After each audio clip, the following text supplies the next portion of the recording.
I gave that company everything, late nights, weekends, my health, all of it. 7 years of missed birthdays and sleepless flights just to keep a promise my boss barely remembered making. Stick with me, and one day this place will be yours. That one sentence kept me going. I was 27 when I joined Weston Logistics. Back then, it was just 6 of us sharing an old warehouse that smelled like diesel and desperation. My boss, Richard Weston, was the kind of guy who wore optimism like cologne, thick and cheap. But he gave me a chance when nobody else would, so I gave him loyalty in return. And loyalty, I learned, is a currency that some people spend recklessly. I built everything from the ground up: the routing systems, supplier relations, client database.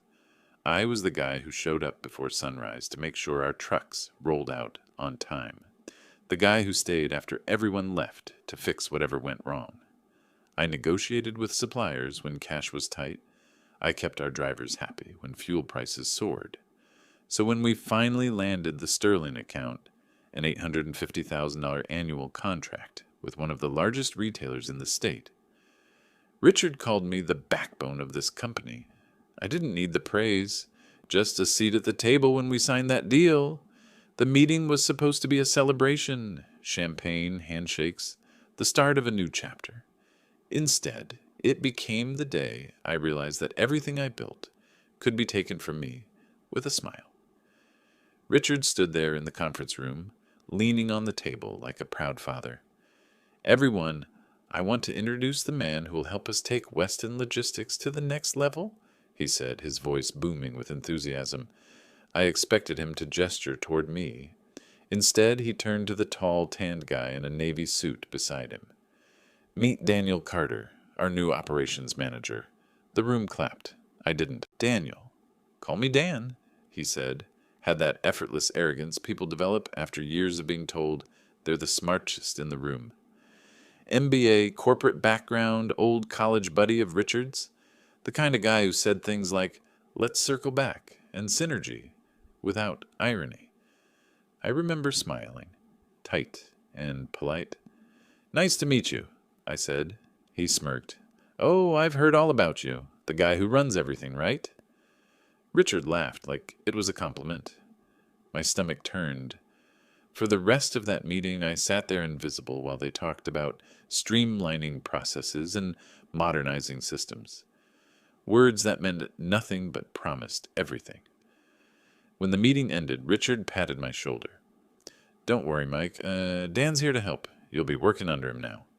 He's got the experience to scale what you started." Working under him. 7 years of building replaced overnight by a handshake between old friends. That night, I sat in my office long after everyone left, staring at the blinking cursor in my email draft. Resignation letter. Draft 1. But I didn't send it. Not yet. I still had the Sterling account to finalize, a deal I'd spent 6 months nurturing, meeting their logistics director personally every week, tailoring operations to their routes and seasonal demands. That contract wasn't just money. It was validation, proof that my work mattered. 2 days later, I found out Daniel had canceled our meeting with Sterling to renegotiate the margins. No call, no notice. Just a smug explanation. "We don't need to overcommit before reviewing scalability." Scalability. He said it like it was gospel. I remember the sound of my own pulse in my ears when I confronted him. "That client is ready to sign. You cancel that meeting, you're killing months of work." He shrugged. "Relax, man. I know what I'm doing." He didn't, and Richard didn't stop him. That was the moment the switch flipped in my head. The moment I stopped being loyal. I realized I was fighting for people who didn't even know what they had. That evening, I walked through the warehouse one last time. The hum of forklifts, the chatter of drivers, the smell of oil and coffee, everything I had built, piece by piece, was still there. But it no longer felt like mine. Richard found me by the dock doors, staring at the trucks lined up for morning runs. "You look tired," he said. "I am," I answered, "tired of pretending this is still my company." He frowned but didn't say anything. Maybe he thought I was bluffing. The next morning, I left my keys on his desk and walked out without looking back. No speech, no scene, just silence. When the door closed behind me, I felt something I hadn't felt in years. Peace. Of course, peace never lasts long. 2 weeks later, my phone buzzed with a message from one of the drivers. You won't believe what just happened. Sterling pulled out of the deal. I just stared at the screen, unreadable expression, coffee turning cold in my hand. And for the first time since walking away, I smiled.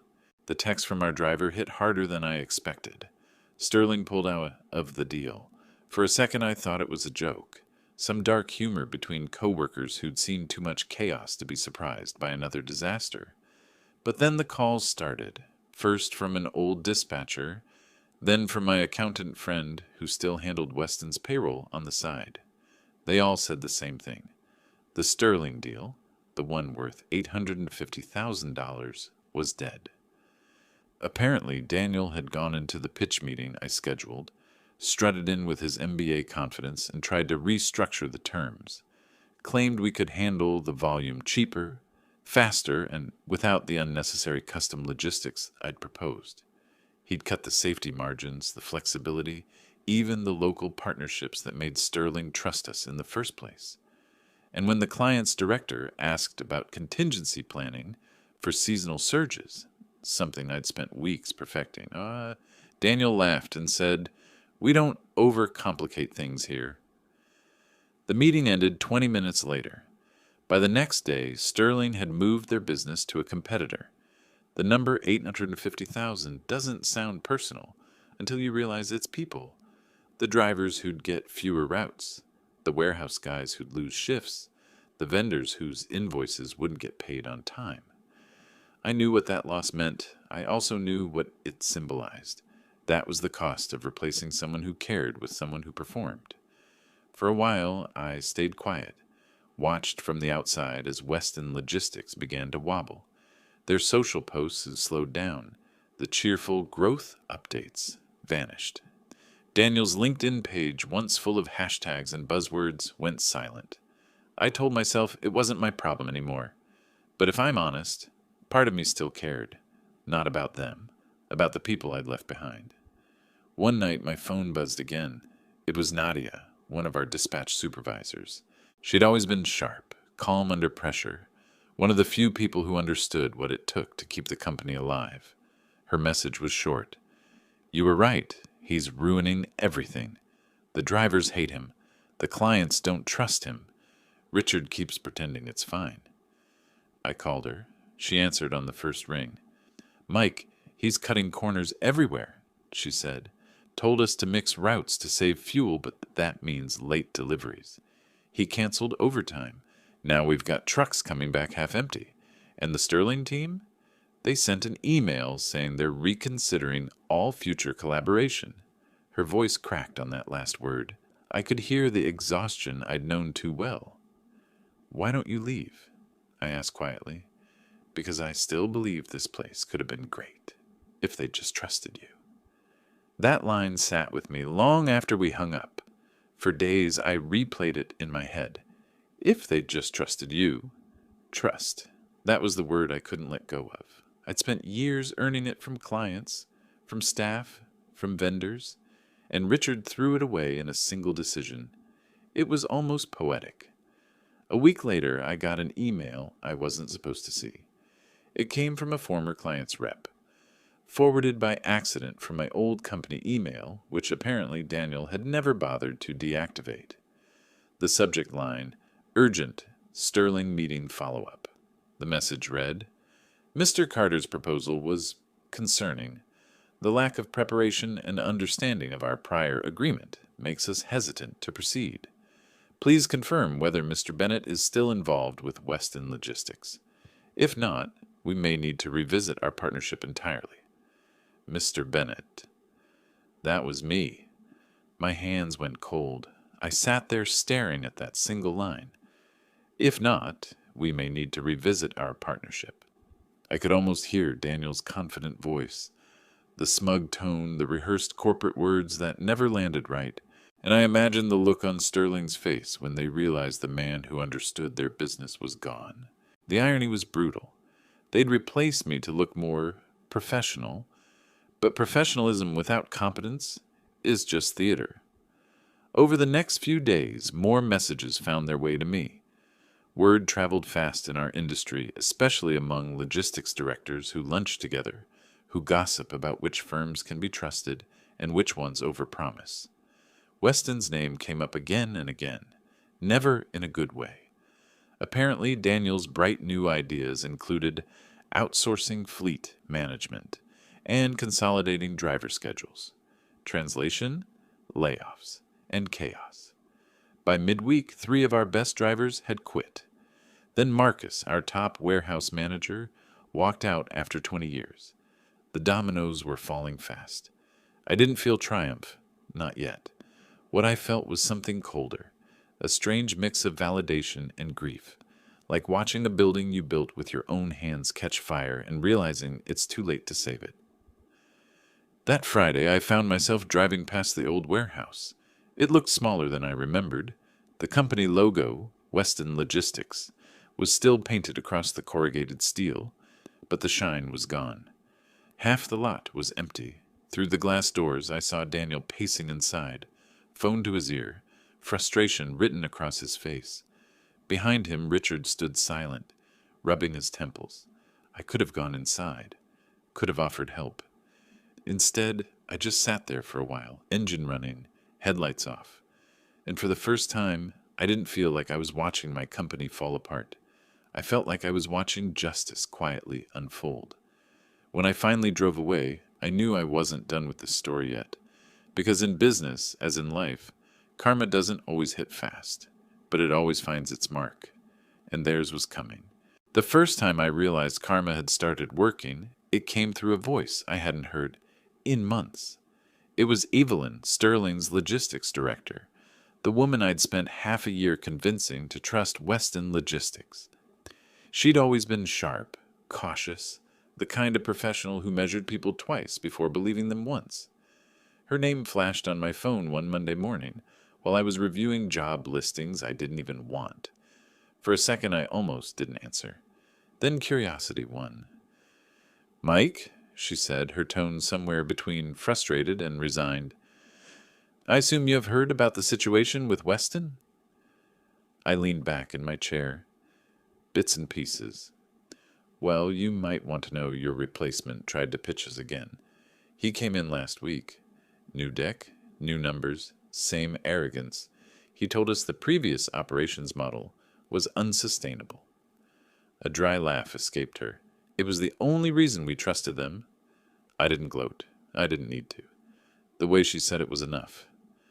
"Look," she continued, lowering her voice, "between you and me, we're exploring alternatives. If you're consulting or freelancing, we'd rather deal with you directly." My heart thudded. Not from greed, from vindication. All those sleepless nights, all that invisible work. Someone had noticed. "I'm not with them anymore," I said carefully. "But if you're serious, I can draw up a plan for you." "Do that," she said. "And Mike, for what it's worth, you were right about Weston. They didn't lose us because of pricing or process. They lost us because they forgot who earned our trust in the first place." When we hung up, I sat there staring at the screen, the silence thick around me. There it was, the moment when the scales finally started to balance. Within a week, I began consulting privately for a few local distributors. Nothing big, nothing flashy, just steady, honest work. It felt good to fix things without politics, without someone like Daniel hovering over my shoulder, quoting from a leadership podcast. Then the dominoes started to fall faster. One of our old drivers, Carlos, called one night. He was laughing so hard he could barely get the words out. "Bro, you won't believe this," he said between breaths. "Daniel just lost 2 more clients. He tried to force the Pacific Furniture account to use his routing software. They fired Weston mid-contract." I let out a quiet whistle. "He's burning everything I built." "Correction," Carlos said. "He's proving you built it. That's the difference." That line stayed with me, because it was true. Every failure under Daniel's leadership was proof of the foundation I'd laid: the systems, the loyalty, the trust. And piece by piece, he was dismantling it in real time. By the end of the month, rumors had spread through the industry. Weston Logistics had lost nearly 40% of its contracts. Trucks were idle, overtime slashed, and the same people who once said I was too emotionally invested were scrambling to fix the emotional fallout they'd caused. I even heard that Richard, my old boss, tried to bring in a crisis consultant, but nobody could repair what was never just numbers on a spreadsheet. What we built wasn't a formula. It was relationships, human ones, and those relationships don't come with an MBA. One afternoon, as I was reviewing proposals at a small cafe, my phone buzzed again. Unknown number. Hello? Mike, it's Richard. For a moment, I didn't say anything. I just let the silence hang, heavy and awkward. Listen, he said, his voice lower than I'd ever heard it. I wanted to reach out personally. Things have changed here. We made mistakes. I made mistakes. I sipped my coffee. You don't say, he sighed. Sterling's gone, obviously, but we're hemorrhaging more clients. And I think Daniel might have been, well, let's just say his innovations weren't exactly sustainable. There was that word again. Sustainable. The one they used to justify replacing me. What do you want, Richard? I want to know if you'd consider coming back, maybe as a consultant. Help us stabilize things. You know this business better than anyone. The irony almost made me laugh out loud. You replaced me because I wasn't business-minded enough, I said. Now you're calling because the business-minded guy burned it all down. Mike? No, Richard. You don't get to rebuild your house on my foundation after you kick me out of it. He didn't reply. I could hear him breathing, searching for words that didn't exist. Finally, he muttered, I understand. I hung up, and for the first time, I didn't feel bitterness, just clarity. That night, I met with Evelyn and her team at Sterling. We talked about rebuilding, not as Weston's consultant, but as my own. A one-man logistics firm that would start small and do what Weston couldn't anymore, deliver on its word. They gave me a trial contract, small but significant, enough to prove myself again. And as I drove home under the streetlights, the irony hit me, full force. The $850K client they'd lost because of me was coming back to me.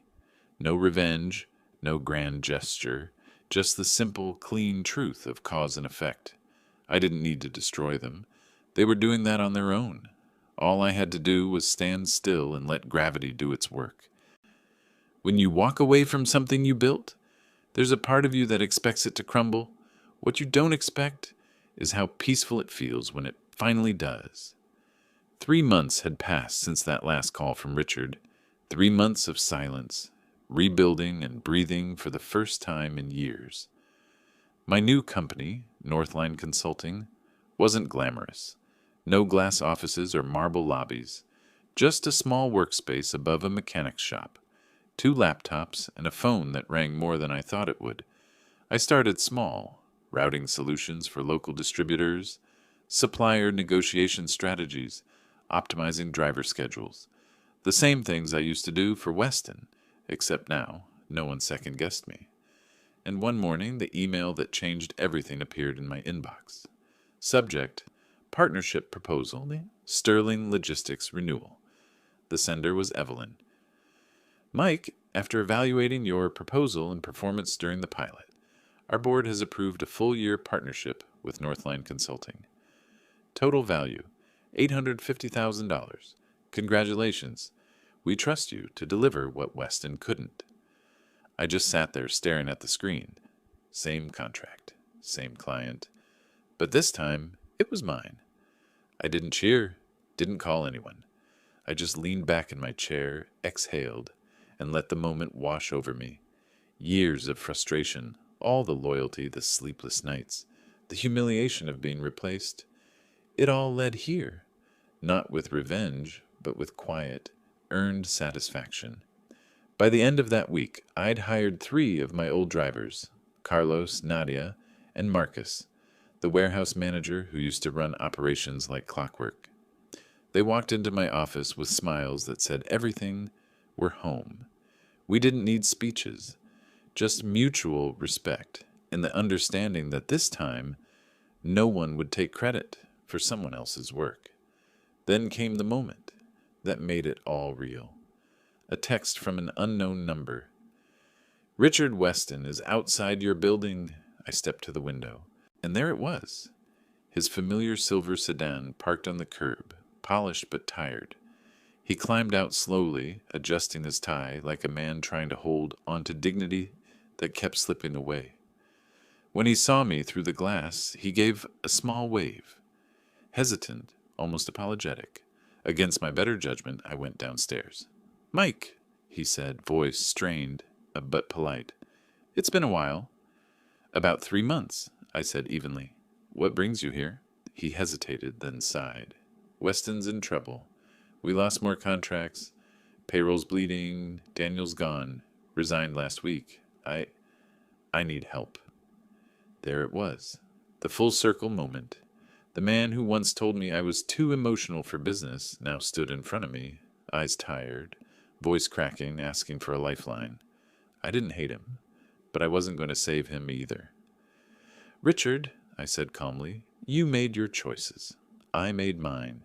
You replaced loyalty with convenience. You traded people for buzzwords, and now you want me to fix it." He swallowed hard. "I'm asking for a second chance." I nodded slowly. "So am I, but not with you."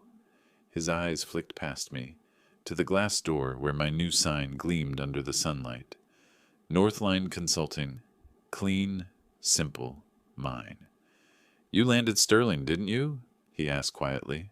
I didn't answer. I didn't have to. The silence said enough. He forced a smile, a broken one. "Well, I guess you earned it." "I did," I said, "the hard way." We shook hands, not as friends, not as enemies, just as two men standing on opposite sides of a lesson, learned too late. When he turned to leave, I caught a glimpse of his reflection in the window. Smaller, older, humbled. And for the first time, I didn't feel anger, just closure. A few weeks later, I drove past Weston Logistics on my way to a client meeting. The building looked like a relic of the past. The sign was gone, the windows dark. The company that once promised me a future was now just another empty warehouse off the highway. Meanwhile, Northline was growing, quietly, steadily, built on trust, not ego. On our first major delivery under the Sterling contract, I rode along with Carlos in the truck. We pulled up to their new facility, right on schedule. Everything ran like clockwork, efficient, human, real. Evelyn greeted us at the dock with a smile. "Feels different working with you," she said. "Yeah," I replied. "Feels right?" When we left, the sun was setting over the city, that golden kind of light that makes even warehouses look poetic. And for a second I thought about everything that led here. The betrayal, the loss, the silence that followed. If it hadn't happened, I'd still be stuck chasing someone else's approval instead of building my own. Sometimes karma doesn't punish people. It just sets them free. I rolled the window down, let the wind hit my face, and smiled.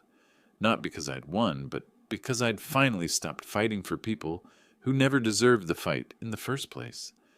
And that, more than any contract or victory, felt like peace.